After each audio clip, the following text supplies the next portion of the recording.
जय हिंद। हाल ही में मध्य प्रदेश के बांधवगढ़ टाइगर रिजर्व क्षेत्र में किसानों की जो फसल है, कोदो कोदो कुटकी कहा जाता है ना, कोदो फसल में अ, हाथियों के चरने की वजह से, उनकी मतलब खाने की वजह से डेथ हो गई है। ऐसा न्यूज़ में काफ़ी चर्चा का विषय बना हुआ है। हालांकि ये जो मामला है वो सरकार देख रही है, वो पोस्टमार्टम के लिए भेज दिया गया है। रिपोर्ट आने पर ये कुछ पता चल पाएगा। काफ़ी चर्चा का विषय बना हुआ है। आज हम हाथियों के डेटा के बारे में बात करेंगे। ठीक है, पूरे विश्व में उनकी कौन कौन सी प्रजातियां पाई जाती है, उनके प्रजाति के बारे में, उनके आईयूसीएन के कौन से लिस्ट में शामिल किया गया है, उनका अधिवास क्या है, कहाँ कहाँ निवास करते हैं, इसके बारे में चर्चा करेंगे। और हाथी जनगणना 2017 के बारे में भी जानेंगे, और सरकार के द्वारा, भारत सरकार के द्वारा अब तक क्या क्या प्रयास किए गए हैं हाथियों के संरक्षण के विषय में, इसको भी देखने की प्रयास करेंगे। तो आइए देखते हैं आज का जो टॉपिक है, हाथियों के डेटा के बारे में थोड़ा देखते हैं। तो देखते हैं आज का जो टॉपिक है हाथियों के बारे में।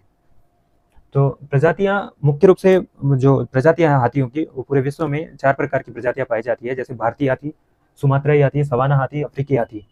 ठीक, 4 प्रकार की मुख्य रूप से हाथियों की प्रजाति पाई जाती है पूरे विश्व में। जहाँ पाई जाती है, जैसे भारतीय हाथी पाई जाती है एशिया में, भारतीय हाथी एशिया महाद्वीप में पाई जाती है। और इसके जो लिस्ट है आईयूसीएन की लिस्ट में संकटग्रस्त की स्थिति में है।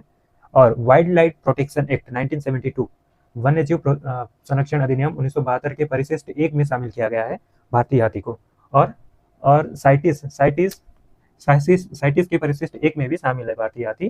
ठीक है, और उनका अधिवास क्षेत्र कौन सा है? उष्णकटिबंधीय उपोष्ण वन एवं घास के मैदान में पाई जाती है भारतीय हाथी।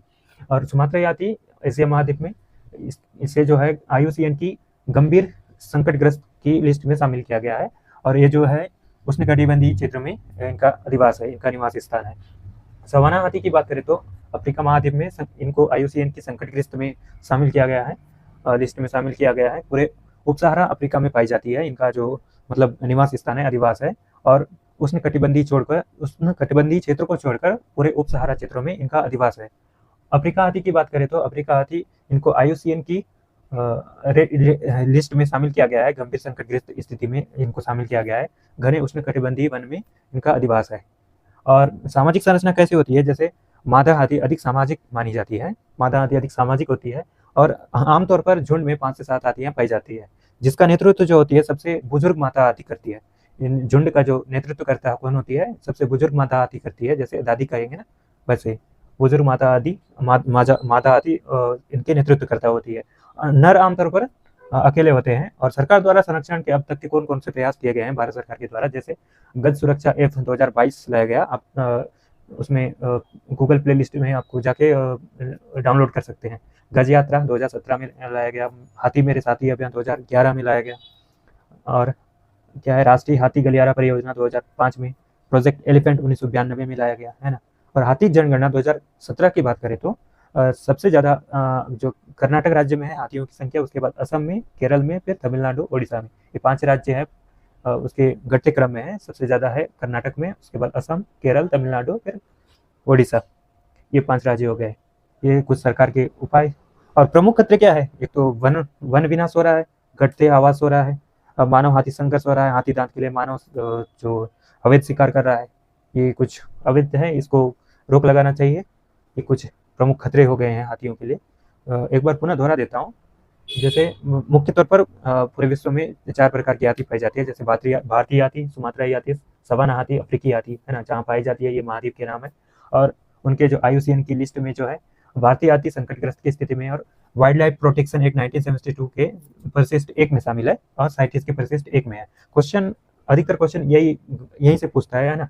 जैसे वाइल्ड लाइफ प्रोटेक्शन एक्ट 1972 के कौन सी परिशिष्ट में है, पहली है, दूसरी है, ऐसे पूछे जा सकता है। तो भारतीय हाथी जो है परिशिष्ट 1 में शामिल है, और साइटिस के परिशिष्ट 1 में शामिल है, और आईयूसीएन की लिस्ट में संकटग्रस्त की स्थिति में। ये ध्यान रखने की बात है, अक्सर क्वेश्चन में यही पूछता है कि आईयूसीएन की कौन सी लिस्ट में शामिल है ना, वाइल्ड लाइफ प्रोटेक्शन एक्ट के कौन से परिशिष्ट में शामिल है, इसको ध्यान रखने की जरूरत है। और इनका अधिवास जो है उसमें कटिबंधीय उपोष्ण वन एवं घास के मैदान क्षेत्रों में है। सुमात्रा हाथी की बात करें तो एशिया में, इनका आईयूसीएन की गंभीर संकटग्रस्त की स्थिति में लिस्ट में शामिल है, उसमें कटिबंधीय क्षेत्रों में इनका अधिवास है। सवाना हाथी की बात करें तो अफ्रीका महाद्वीप, है ना, संकटग्रस्त में, इनका आईयूसीएन की संकटग्रस्त की स्थिति में है। पूरे उप सहारा अफ्रीका में इनका अधिवास है, उसमें कटिबंधीय क्षेत्रों को छोड़कर। और अफ्रीकी हाथी की बात करें तो अफ्रीका में गंभीर संकटग्रस्त की लिस्ट में है आईयूसीएन की, और घने उष्णकटिबंधीय वन क्षेत्रों में। ये हो गया कुछ सामाजिक संरचना। सबसे बुजुर्ग माता हाथी, इनका नेतृत्व करते हैं, आमतौर पर 5 से 7 हाथी झुंड में होते हैं। मादा हाथी जो होती है अधिक सामाजिक होती है और नर हाथी आमतौर पर अकेले होते हैं। संरक्षण के कुछ प्रयास हैं। गज सुरक्षा ऐप 2022 में लाया गया, गज यात्रा 2017 में, हाथी मेरे साथी अभियान 2011 में, राष्ट्रीय हाथी गलियारा परियोजना 2005 में, प्रोजेक्ट एलिफेंट 1992 में प्रोजेक्ट एलिफेंट लाया गया, और हाथियों की जनगणना 2017 के अनुसार जो है कर्नाटक राज्य में सर्वाधिक हाथी है, उसके बाद असम में क्रम से दिया है, घटते क्रम में, ज़्यादा से कम घटते क्रम में, है ना। तो कर्नाटक में, फिर असम, केरल, तमिलनाडु, फिर उड़ीसा में। आज हम चर्चा किए हाथियों के बारे में, सरकार द्वारा उनके संरक्षण के क्या प्रयास किए गए हैं, उनकी हाथी जनगणना 2017 को देखें, विश्व में कौन कौन कितनी प्रजातियां पाई जाती है उसको भी देखें। तो आई होप आपको समझ आई होगी। धन्यवाद।